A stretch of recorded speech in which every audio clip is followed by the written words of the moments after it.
Students, let us have a discussion on short text data type versus long text data type. Students, let us learn how to set data type for a field. You can set the data types for the table fields by working in either datasheet view or design view. Setting data type in a datasheet view. When you create a field by entering data in datasheet view, Access 2016 automatically assigns a data type to the field based on the data you have entered in the table. To define a specific data type for a field, click on the drop-down arrow of the click to add header and choose the required data type from the displayed list. Or click on the required data type that you want to assign to the field from the data type gallery present in the Add and Delete group on the Fields tab. You can reset or change the data type of a field as and when required by clicking on its header and selecting the required data type from the data type drop-down list in the formatting group. Students, let me give you a tip. If you don't find the desired data type in the data type gallery, then click on the More Fields button present in the Add and Delete group. Setting data type in design view. When you add fields to a table in the design view, by default each field is assigned a short text data type. To change or define a specific data type for a field, click on the drop-down arrow in the data type column of the field and select the desired data type from the displayed list. Students, let us talk about field properties. A field property applies to a particular field in a table and defines the characteristics of that field. Each field in a table has its own set of properties that further defines the field and how it is used in the database. You can set the properties of a field in the design view as well as in the datasheet view. To set fields properties in design view, click on the field name for which you want to set the field properties. You will observe that the General tab is selected by default in the Fields Properties pane. Set the properties of all the fields as required. After finishing the task, you must save the table by clicking on the Save button on the Quick Access toolbar, or click on the File tab and select the Save option. Field Property Description. Field Size. This property is used to specify the maximum size for the data stored. It is available for short text, number and auto number data type. Format. This property specifies the display layout of the field. It has different options for number, date, and time, and logical data. You can select a predefined format or enter a custom format. Input mask. It specifies the pattern for the data to be entered in the field. For example, you can choose the input mask for a password field as *. Caption. The caption property specifies a label for a field to be displayed as the column heading whenever the table is displayed in datasheet view.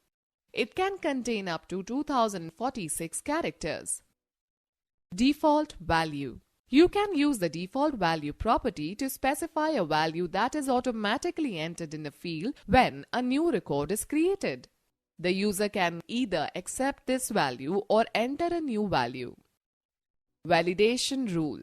With the help of this property, we can limit the values that can be entered in the field. For example, if a field's validation rule is 0, then a negative value cannot be entered into that field. Validation text. This property lets you customize the error message which appears when you enter a value that violates the validation rule. Required. You can use this property to specify if a value is required in a field. It accepts two values, yes, to ensure that the field is not left blank during data entry. No, field can be left blank. Primary key. Primary key is a standard feature of every database management system. A primary key is a sort of a check on the table that every record in the table is unique. The field which is designated as the primary key of a table neither can have duplicate data nor it can be left blank while entering the data. Suppose we have a student table that contains records regarding students of a class. The student's roll number field can be set as a primary key since all the roll numbers are unique for each student. We cannot consider the student's name field for primary key as there is always a possibility that more than one student in a class might have the same name. Students know that if more than one field is combined to form a primary key, then it is called a composite key. Setting a primary key. To set the primary key, follow the steps given below. In Design View, click on the field that you want to set as the primary key. The selected field will be highlighted. Click on the Primary Key button present in the Tools group on the Design tab. Or right-click on the field and select the Primary Key option from the Context menu. The field will be set as the primary key indicated by a small key in the Field Selector column. Click on the Close button on the table window. Access prompts a message window reminding us to save the changes. Click on the Yes button to save the changes. Students, let me give you a tip. The primary key is a toggle key. To remove the primary key, check from a field. Select that field and click on the Primary Key button. Students, let us understand how to edit table in Access 2016.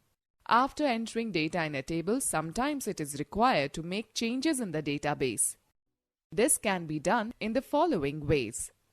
To edit a record directly, scroll through the records or use the record navigation buttons to find the record to be edited. Double-click on the cell where you want to make changes. Type the information into the field. A pencil icon appears in the extreme right in the Record Selector column to indicate the edit mode. Click outside the record to apply the change. Inserting or deleting field in Datasheet view. Open a table in Datasheet view. Right-click on the field on the left of which you want to insert a new field. The Context menu appears. Select the Insert Field option. The new field named as Field 1 will be inserted on the left of the selected field. Or select the field on the right of which you want to insert the new field. On the Fields tab in the Add and Delete group, choose the data type for the field. The new field named as Field 1 will be inserted on the right of the selected field. Students note that, likewise, you can delete a field in two ways. Right-click on the field to be deleted and select Delete Field option from the Context menu. Or select the field to be deleted and then click on the Delete option in the Records group on the Home tab.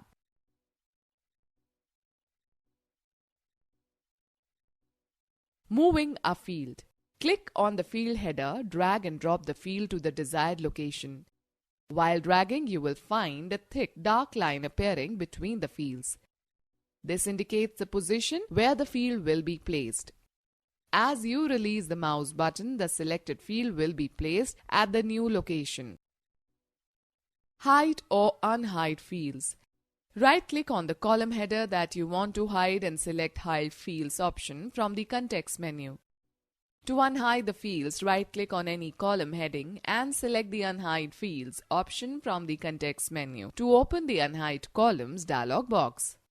Select and clear the check boxes to control which fields should be visible.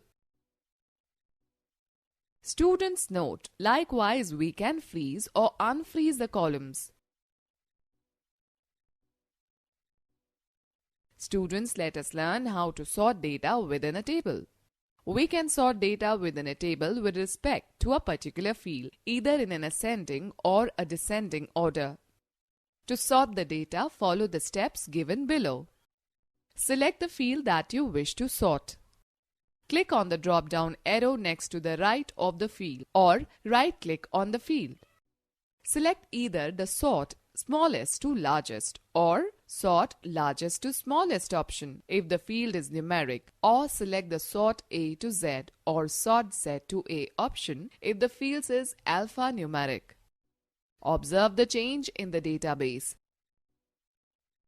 Students, let me give you a tip. The sort buttons ascending and descending on the Home tab in the Sort and Filter group is another way to sort the data. To clear your sort, click on the Remove Sort command on the Home tab in the Sort and Filter group.